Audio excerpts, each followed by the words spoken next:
శ్రీ సత్యసాయి జిల్లా పుట్టపర్తి మండలంలో నిర్మిస్తున్న బెంగళూరు విజయవాడ ఎక్స్ప్రెస్ హైవే నిర్మాణంలో గిన్నిస్ రికార్డు సాధనకు నిర్మాణ సంస్థ ప్రయత్నం ప్రారంభించింది.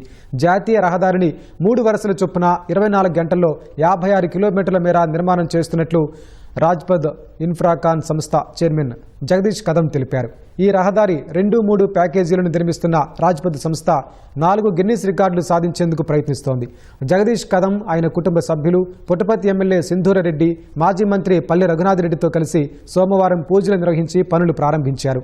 గతంలో 24 గంటల్లో 47 కిలోమీటర్ల మేర 2 వరుసల రహదారిని నిర్మించి సృష్టించిన గిన్నిస్ రికార్డును తిరగరాస్తామని జగదీష్ కదం ధీమా వ్యక్తం చేశారు.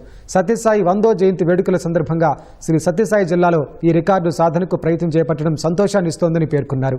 ఇది భారత ఇంజనీర్ల ప్రతిభను ప్రపంచానికి చాటే అవకాశమని ఎమ్మెల్యే సింధూరరెడ్డి అన్నారు. Green field highway Vijayawada Bengaluru economic corridor. ఇది భారతదేశంలో ఏ ఇన్ఫ్రాస్ట్రక్చర్ కంపెనీ కూడా ఇలాంటి ఒక గిన్నెస్ రికార్డ్ ఫీట్ అచీవ్ చేయలేదు. మన భారతదేశంలో ఉన్న ఇంజనీరింగ్ నైపుణ్యం గురించి ప్రపంచ దేశాలకి చెప్పగలిగే ఒక గొప్ప అవకాశం అది నా పుట్టపర్తి కాన్స్టిట్యున్సీ ద్వారా ఇక్కడ జరుగుతున్న ఈవెంట్ ద్వారా చెప్పుకోగలుగుతున్నాము. అంటే నిజంగా బాబా గారి ఆశీస్సులు ఉన్నాయి మా మీద. This year on 5th January we again going to attempt 4 Guinness World Records on a road sector.